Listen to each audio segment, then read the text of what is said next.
We've all been watching from far away on our mobile phones as the conflict has unfolded in Gaza for over 2 years. Today, we speak to someone who's been there and who's witnessed with his own eyes the carnage, the pain, and the desperation. Pradeep Samanjeeva is a nurse from Sri Lanka who works with Doctors Without Borders and has served two tours in Gaza over the last 1 year. He's a frontline health worker who's currently now serving, we understand, in the Middle East. He joins me right now out of Lebanon. To tell us what his experience has been. And this is coming at a time when the UN is starting a conversation, as they should have a while ago, about whether or not what is happening in Gaza is actually a genocide and how the world needs to intervene to make the pain stop. Pradeep, thank you so much for speaking with us and for sharing your story. Tell me, first of all, when did you serve in Gaza and what was the nature of that stint? I was in Gaza for two assignments, starting from the last December until the June this year. So it was in total around 3 months, in two assignments. And yeah, what I have seen in Gaza is more than the numbers. I would say more than the mortalities, more than the morbidities. I have witnessed the apocalyptic destruction in Gaza. And I have seen this prolonged blockade, since months and months that prevents the medical aids and humanitarian aids, going into the populations, this blockade is stopping all the food commodities, medical supplies, medical consumables, surgical consumables, and the NFI, and like lots of humanitarian aids are not reaching to the population. It's a systematic blockade, and I have seen, how airstrikes have wiped out families, the neighborhoods, and this destruction is very systematic. You can see in Gaza, once you enter Gaza, you go through the rubbles, and nothing is spared from houses, from hospitals, from community centers, desalination points, schools, universities, mosques, and everything is destroyed and bombed or either airstriked. So it is a huge destruction. And I have seen these people, suffering and suffocating in their day-to-day life while they are displaced 100 times and 1,000 times. And we are talking about 2 million people who are stuck in a small piece of land, with thousands of humanitarian needs such as food, access to medical care, NFI, livelihood. Like zillions of medical needs are around them. They have zillions of medical needs, and and and I have seen, in our hospital in Gaza, we have triage out so many people as dead, including kids, following the huge mass casualty incidents. So there is a massacre happening, there is a humanitarian crisis happening, in the daylight in Gaza at the moment. And the Pradeep, children I are understand. there. I understand you've served with Doctors Without Borders in Germany, in Kenya, in Sudan, in Myanmar, in Netherlands, in Serbia, Nigeria. Correct me if I've missed out any other countries that you've been at. You've been in other conflict zones. Have you ever seen anything like what you witnessed in Gaza? No, as a humanitarian worker, I have been to many conflicts in the world. As you said, I was in Syria, I was in Iraq, I was in Yemen, I was in Kenya serving Somali populations as well. But this is the first time, I have seen such a destruction, such a dehumanization on people, and I see there is no dignity for the human life in Gaza. This is very different from all other emergencies I have seen. And this prolonged blockade I have never seen in my career as a humanitarian aid worker. And this blockade is blocking all the humanitarian aids reaching to population. So this is the first time for me to experience, such a devastated humanitarian crisis. Even when you look at the situation of the children, I have never seen such an impact on children in other emergencies.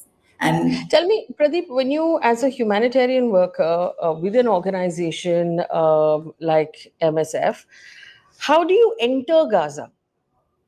Because it doesn't have an airport right now, it's fully blockaded. So, where are you landing? In what airport? How are you entering Gaza? What are they allowing you to carry into Gaza? Is the Israeli forces looking into your bags, into your luggage? Are you allowed to bring in some medicines or something, some necessary items yourself? What happens? Tell us what that process is like. so when you cross the borders, no, we are not allowed to bring in any medication, no, any items. There is a thorough checkup, at the checkpoints, that you can carry like a minimum things, for your usage, your clothes and your day-to-day things, maybe toiletries that you want to use, while during your assignment. Those are the very minimum things that you can carry to Gaza. And again, is this something that you've experienced anywhere else where you're not allowed to bring in medication? You're not allowed to bring in, we understand from some other reports that baby formula was confiscated at the borders as well. Yeah, like all the medical aids, provided by all other humanitarian partners are blocked at the borders. The formula from baby formula to medicine, consumables, surgical items, mobility devices, and everything is included in this humanitarian aids, which are stuck at the borders. So nothing is going inside the Gaza at the moment. So as a humanitarian worker working on the ground, how does that then cripple the work that you are doing? When someone comes with you, when you have trauma cases coming in because of airstrikes, children with with need of amputation, children who are in desperate need, buildings that have collapsed, how are you able to function without the necessary medical instruments that you need, without the medication, without the mobility devices? It's a constant daily struggle for the medical humanitarian workers. So while we speak, we have more than 80% of medicine and medical consumables are ruptured at the moment. And we are running out of surgical consumables. We are running out of orthopedic instruments, that we need for fixing bones and fractures.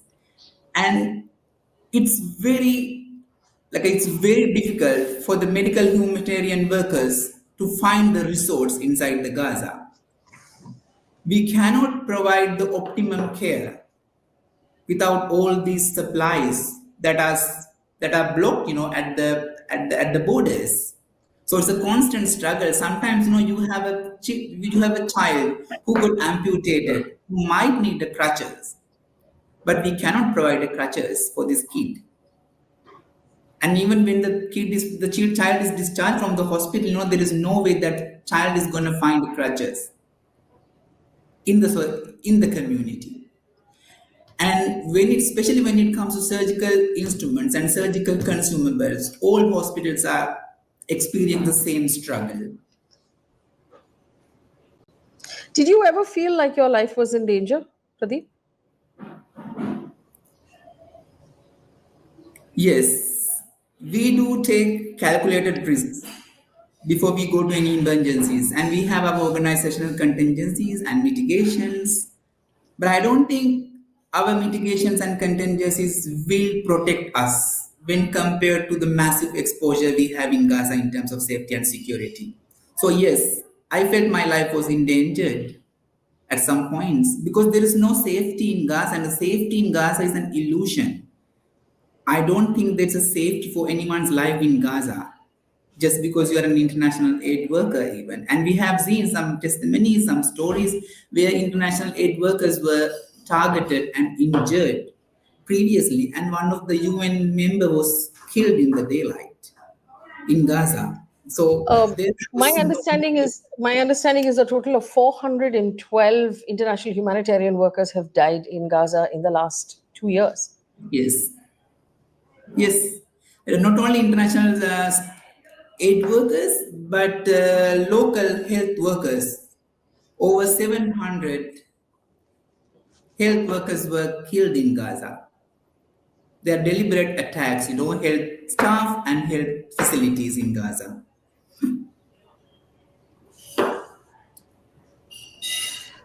While you were there any hospitals, schools, aid centers that were targeted by airstrikes?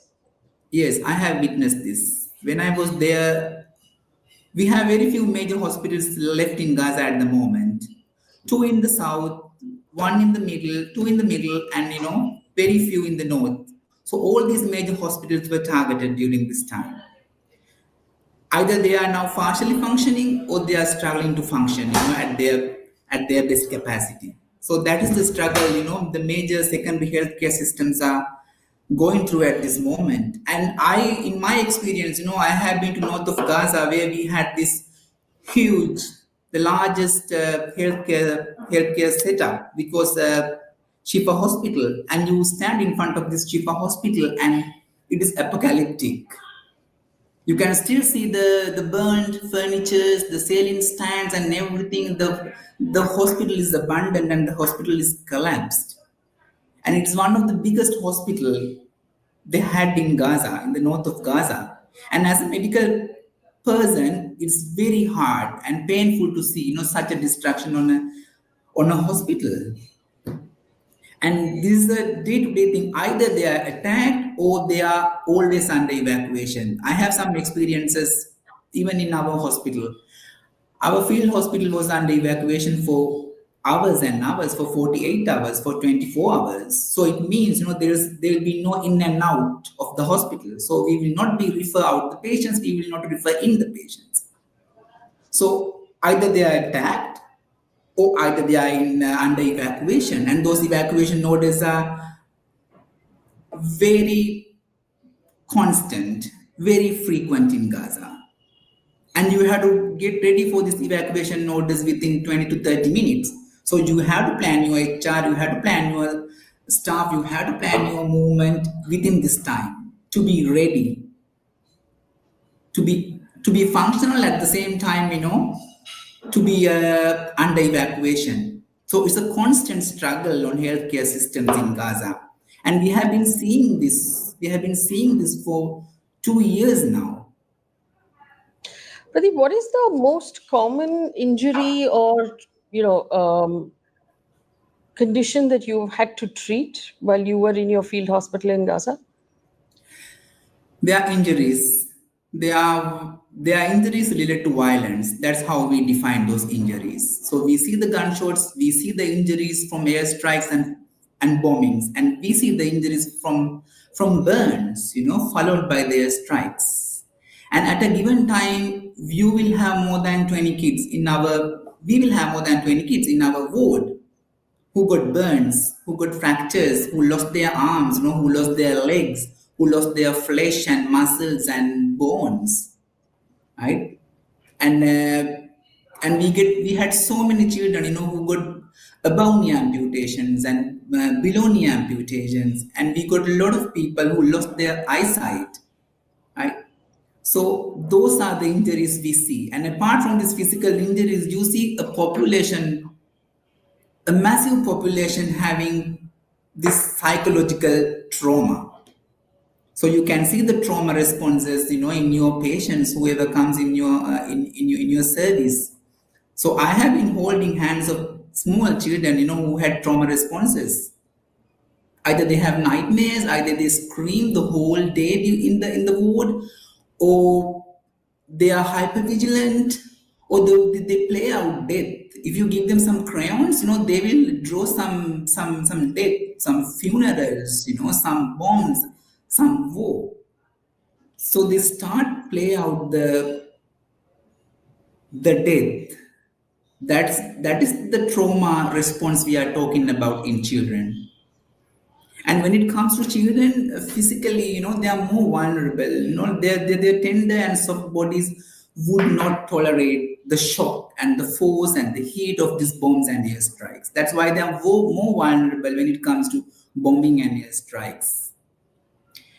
And children, I want to say more about the children, because I would never ever forget the images and the stories around children in Gaza, because they are the most vulnerable group in Gaza, where there had been more than 15 children killed in Gaza by now. And they are the ones, who are collecting food for their family. They are the ones who are collecting water for their family. And if you go to Gaza, you will be surrounded by lots of kids who are having a metal pot in their hand.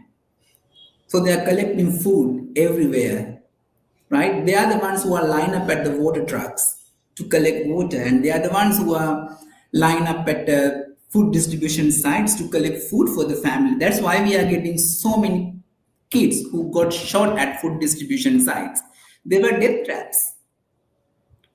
You believe that the Israeli military was targeting children who were waiting to get food? Otherwise, how do they get killed? Yeah, because there are so many testimonies out there where we had so many kids who got shot. And children, when it comes to children, they cannot protect themselves. They cannot shield themselves. They cannot even hide behind a wall or something to defend themselves. And the children are abundant at food distribution sites. So in our triage, we have seen kids death on arrivals, died due like that we identified during triage. They were included in our death tolls in Gaza. Pradeep, the Yep. children that do survive, after you've treated them, after the team has performed the amputations, when you release them from the trauma field hospital, because you cannot hold them permanently. You need to make room for other trauma patients.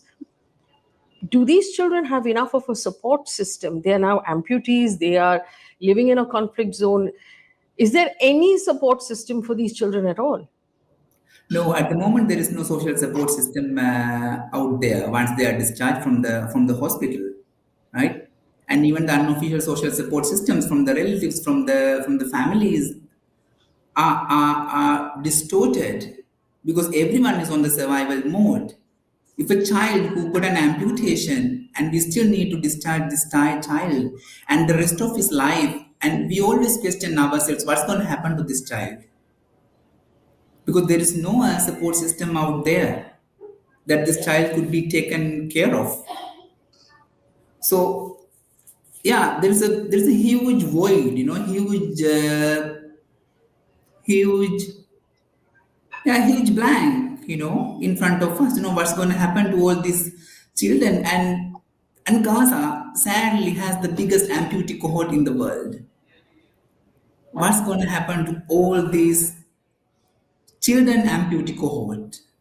What's going to happen to this cohort? Who will be taking care of these children?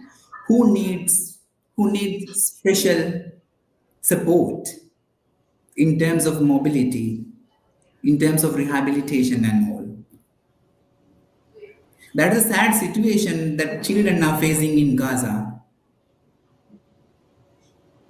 Pradeep, what is the biggest misconception you've encountered, you think the world has right now when it comes to humanitarian work in Gaza? And yeah, this confusion and this misunderstanding. We say, oh, even I get some questions from my friends, maybe, from people like, oh, they are resilient in Gaza. The people are resilient. Do they have to be resilient in Gaza? And resilient is not by choice. They have not given enough choices, right? So they are not resilient. They are tolerating what's happening at the moment. And I don't think any of the children in the world should be resilient to a genocide, to a massacre, to a slaughtering. They should be able to live like other kids in the world. Do men and women in Gaza should be resilient? No, they should be able to live like other populations in the world who have access, maybe, right? So I don't think, I think the word we are using, resilient, is to justify our weakness as a human Yes. civilization because we couldn't do anything about it for 2 years. So we say, okay, they could be resilient. And we have been watching this genocide in front of our eyes, and We are going to say later on, okay, they survived, or we are going to call them survivors. Right? I think this is the very, very big misconception and misunderstanding that hurts me a lot as a humanitarian aid worker. Do you believe, Pradeep, that the world is doing enough to stop the carnage? You called it, if I quote you, you said it's a genocide, it's a massacre. Is the global community doing enough? I see, yeah, I can see some late responses. Even though they are late, I see some positive responses, globally. People are gathering, people are taking lead on their voices, and we are disseminating more information now. I think what I want to say, people out there, like they are the people in Gaza is waiting for you to do something. Right? They are really waiting for you to do something because they lost their voice. They have no voice, so they want you to be the voice for them. They want you to stop this genocide. They want you to stop this massacre. They want you to lift this siege. They want you to do something, to alleviate their suffering. Maybe we are maybe like the small steps, the voices I consider as a light. I consider as a positive step. But what we have to, I think, what we have to do to channel all sort of voices, to one place.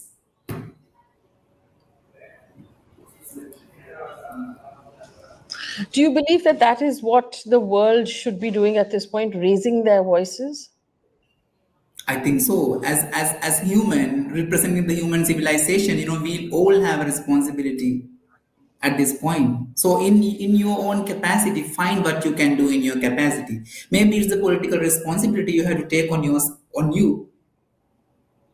right? As a citizen in any of the countries, that small step would really lead to a big step. I really believe in that. I'm very optimistic in that individual strength of people when it Pradeep, comes to change. the UN is having conversations right now as we speak, but at the same time, how much time do you think the people in Gaza can afford? The children in Gaza, who you are saying are currently being massacred, how much time do they have to wait for the world to act? No, they don't have time. The next minute is the time for them. The time we speak now is the moment for us to stop this genocide, stop this massacre, lift this blockade. This is the time. We don't have any more time, and we took enough time. We are almost late, and we waited 15,000 children to be killed in Gaza. Right? So, do we still have time? I don't think we still have time. And they have been going through this sufferings and suffocation, for 2 years. And we have been watching this. And even as a humanitarian aid worker, I have to tell you, like, we felt hopelessness in Gaza. I felt powerlessness in Gaza. So I'm carrying this vicarious pain as a humanitarian worker. I'm carrying this vicarious sufferings of other people. So we have been seeing this for years and years, and I don't think they should be going through this any longer. And What is most the of the time, psychological toll? sorry, Yeah, what is the psychological toll that these two, rounds of service have taken on you and your colleagues? in my personal experience, my challenge was to see the sufferings on day-to-day basis, and you carry the vicarious pain and suffering of other people, and at the same time, you have to be the helping hand because you are the helping hand as a humanitarian aid worker in Gaza. So there's a lot of expectations on you as a human, as a helping hand. That was my struggle, and I don't think I have being able to empathize enough. The people in Gaza, my colleagues in Gaza, our patients in our hospital, that was not enough. The empathy I had, I think, was not enough because it was more than that. I don't think, I console people enough because I had limitations. I mean, it's more than that. I think that was the emotional toll that we all carry as humanitarian aid workers who have been to Gaza. Because we still follow on Gaza, we still see the news and images and videos of Gaza, and you still have connections, contacts with your colleagues in Gaza. Right? How to console them, and should I tell them hanging there? Or, yeah, it's very hard. It's an emotional challenge, to console and reassure people in Gaza when you have nothing to offer. And the other day, I was talking to one of my colleagues in Gaza, like a local colleague in Gaza. And before I talk to any media or before I talk to anyone, I ask them, what do you want me to say? Because I rely on what they want me to say. They were not asking for medication, they were not asking for food. They were asking for, we need our dignity back. Believe me or not, he told me that we need our dignity back. So they're asking for their dignity, they're asking for to breathe. So they will have some time to lament and cry for the loved ones they lost. Right? Maybe the children can have a peaceful sleep at night. I think that is what people in Gaza is asking at the moment. The dignity, the human dignity that they deserve. Pradeep, what was an average day like for a humanitarian worker, as a humanitarian worker in Gaza? Come again, What did sorry. your day look like? What did a day for you look like when you were serving in Gaza? As a humanitarian worker, you have to have a huge flexibility, and you have to be vigilant all the time about your surrounding in terms of security and safety. You have to comply with the organizational security measures all the time because anyone can die in Gaza. So you have to follow your organizational security measures. It takes a lot of our attention, our energy off. At the same time, you don't have many options when it comes to your day-to-day life in terms of food, in terms of accommodation, in terms of recreation, in terms of movement. No, you don't have many options. So you don't live a life completely different from your local staff or your local people there in Gaza. You comply, or you are very proximal, or you are living a life very similar to their life. Was there enough? Sorry. Was there enough food and water for the aid workers? Aid workers has to go through the same line of supplies. Either we have to buy from the markets, or either we have to get from the distributions as well. And at the same time, not just because we are international aid workers or international agencies, we cannot dry out the markets. We have to make sure there is some food left for the people in the market. So it's like a balance you always find. And what kind of food is available right now for the people of Gaza? Mainly canned food, I would say.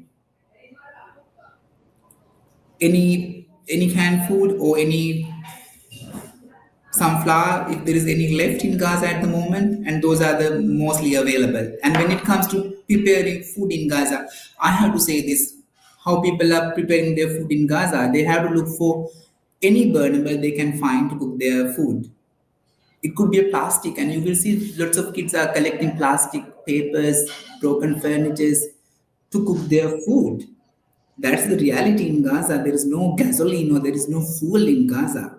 Even our staff, they have to find burnables to cook their food in Gaza. So it's a constant struggle from looking for food, cooking food, and at the same time have this meal in a safe place. That is the dehumanization we are talking about. And water, Pradeep? And water, international agencies are providing water through water trucking most of the time. And most of the desalination points in Gaza are destroyed. So people are lined up to collect some water, and when it comes to water, you can't forget about the hygiene in the displacement. They don't have enough water. There is no water quantity. There is no water quality to maintain at least minimum standards of hygiene in populations. So this is the dehumanization, How are cutting off the, from basic needs. what is the state of the women of Gaza, Pradeep? Either women have lost their kids. Some women, I have met so many women, who lost their husband and they were left with one child, or they lost their husband and all the children. It's a very common thing in Gaza to find a woman who has no ties. Yeah, and when you look at the sexual and reproductive health needs around women, we have not been able to reach the minimum standards even in Gaza. When it comes to needs around sexual and reproductive health, there's a huge void, there's a huge gap in this service delivery in Gaza. We don't know how they are maintaining their menstrual hygiene. We don't know how they access the antenatal care. And we don't know how they access the postnatal care. As humanitarian workers and as medical humanitarian aid, we see a bit of the needs. All other needs are hidden. When it comes to public health perspectives, we don't have access to public. So we don't see the public health needs apart from all this surgical and emergency care that we are providing in Gaza. We speak very little about the senior citizens, unfortunately, the elderly who need care under normal circumstances. Is anyone looking out for the seniors of Gaza? Culturally, they always accompany their seniors and elderly people, with them wherever they move or whenever they displace from one place to another. But I have heard so many people, senior citizens saying, no, we are tired of moving out now. They are really tired of being displaced from one place to another 100 times, 1,000 times. And I have seen it in my staff also. And some of my colleagues sometimes come to me, my mother doesn't want to move. There is an evacuation order, but my mother doesn't want to move. My father doesn't want to move. What should I do? And they're risking their life. And the staff is in stress because there's going to be an airstrike in that area, which is under evacuation at that time. Because they have seen it all as elders and seniors, and in their whole life, they have been displaced 1,000 times, 100 times maybe. So they are tired of being displaced. So they choose to stay. Because for them, it's like nothing to lose at this moment. So, have a lot of the people in Gaza now just given up? From my experience, what people would say, have said, we want to live for our kids, our children. Maybe our lifetime, our life is gone, or our life is, we don't have much time maybe, but we have to stay, or we have to live for our children. That is what I heard from my colleagues, from other people in Gaza. When I have talks, with the patients and bystanders in the hospital. Pradeep, there is obviously, we've talked about the lives of the people who live there, But Gaza used to be a fully functioning civilian area with schools and colleges and universities and, movie theaters and cafes and, life. Yeah. Is there any sort of social structure left? Because we're watching everyday visuals of now buildings just being flattened across the strip. What is Yes, left really now? I have not been to this era of Gaza, but I had colleagues who had been to Gaza in that era. There was life in Gaza. But I have been to south of Gaza, middle of Gaza, north of Gaza. So it's all apocalyptic. You will see only the destruction, especially when you go to the north of Gaza. Gaza city, especially, it had been a prosperous, beautiful city with everything people wanted, for their recreation and for their life. But now there is nothing in the Gaza city. You will see only the destroyed buildings in north of Gaza, in the Gaza city. It's really apocalyptic. When I went to north of Gaza for the first time, when I got out of the car, I was shocked in the middle of these destroyed buildings because it's unimaginable. It's beyond the human capacity to imagine, that it has happened, that destruction has happened. Because I have never seen such a destruction in my whole life, even not in this humanitarian career. So, so no, there, there is nothing that people can hold on to in Gaza now. Nothing has been spared. Schools, hospitals, mosques, universities, water points, everything has have been destroyed in Gaza. So Pradeep, in when your you enter the personal Gaza, you feel like you're going through these rubbles. It's like a ghost city. Like once you enter to some places, because now people have left those collapsed, destroyed buildings. They are trying to get into this so-called humanitarian zone, which is 40 square kilometers that they have to fit into.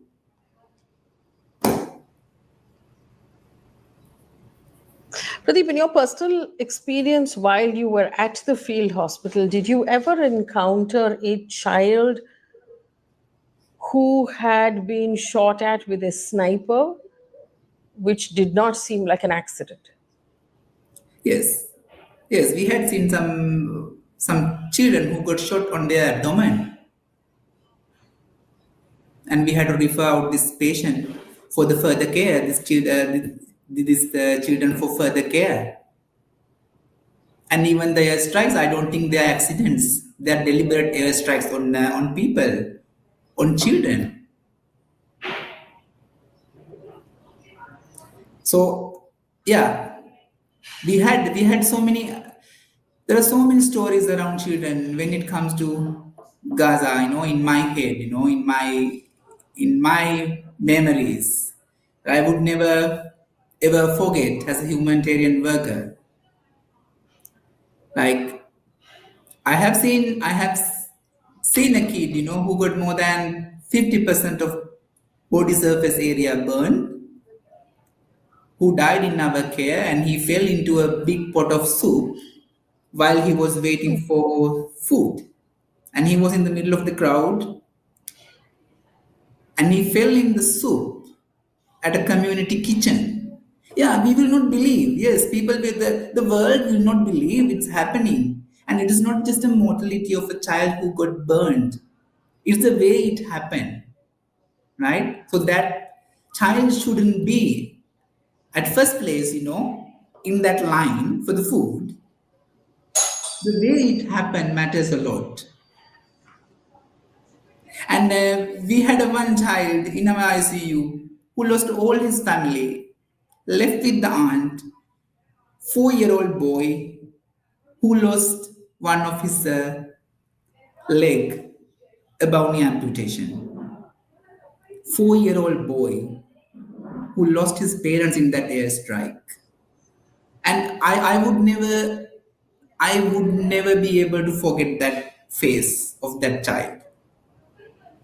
It will always be in my memory. Yeah. Pradeep, there are no words. Yeah, I these are the real stories, Faye. Like they're real stories, and sometimes it's very hard to. Yeah, it's very hard even when we speak about Gaza. Like people would not believe it that it's happening, but it's happening. Because I have witnessed it, right? Like I will be a person who have witnessed this yeah. in Gaza. Yeah, it's happening in daylight. Maybe all the journalists in Gaza have been killed now. That's why this information are not coming to us, right? Real time information and these testimonies and these stories are not coming to us, to the world. Maybe only few NGO from international agencies would witness this on the ground. Those are the real stories, testimonies. That's why I'm saying Gaza is not just mortalities or the morbidities. It's more than that. It is that systematic, strategic way of making people to suffer.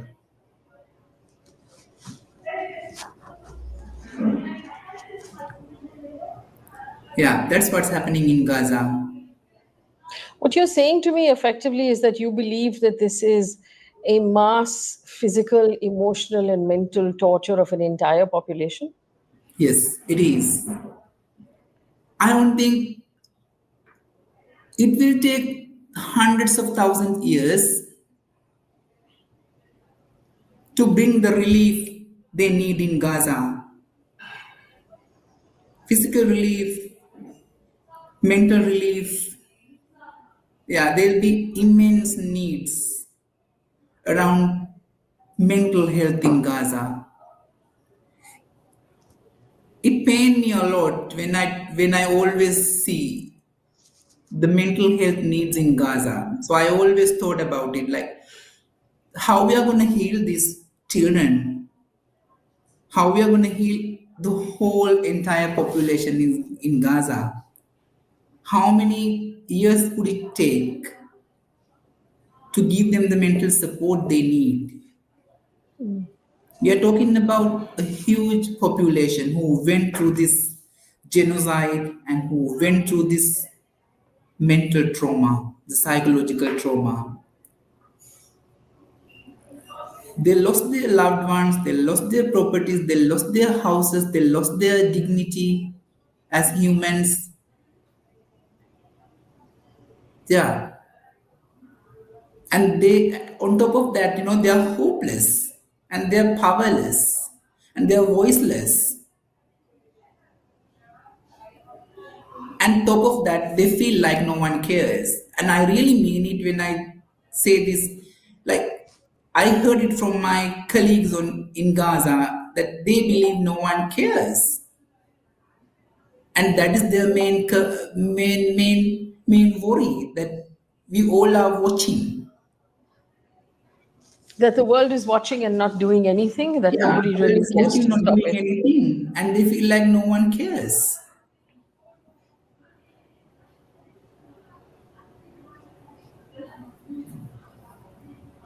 That's the most painful part of it. Like the most painful thing I hear from my colleagues from Gaza, and I carry that shame as well as a human.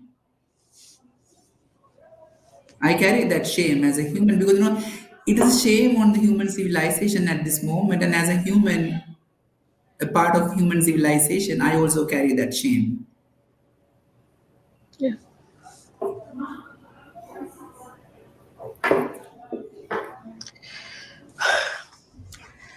Pradeep, I hope that your voice reaches more people. I hope it encourages more people to raise their own voices, and that we have some change, some relief, that the world is motivated to stop the carnage and to save the children of Gaza. I want to thank you for speaking with me today. Do you have something to Thank say? Please you. go ahead. I want to say one last thing.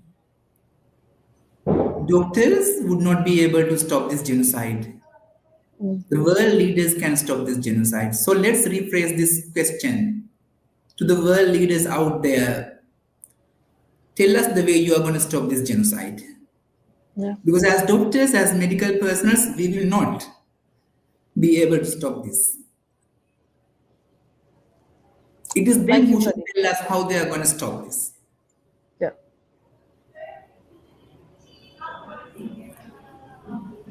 Thank you. Thank you, Pradeep, for Thank you. speaking with me. Thank you. And thank Thank you. you for your time. And thank you for the work that you have done. Thank you.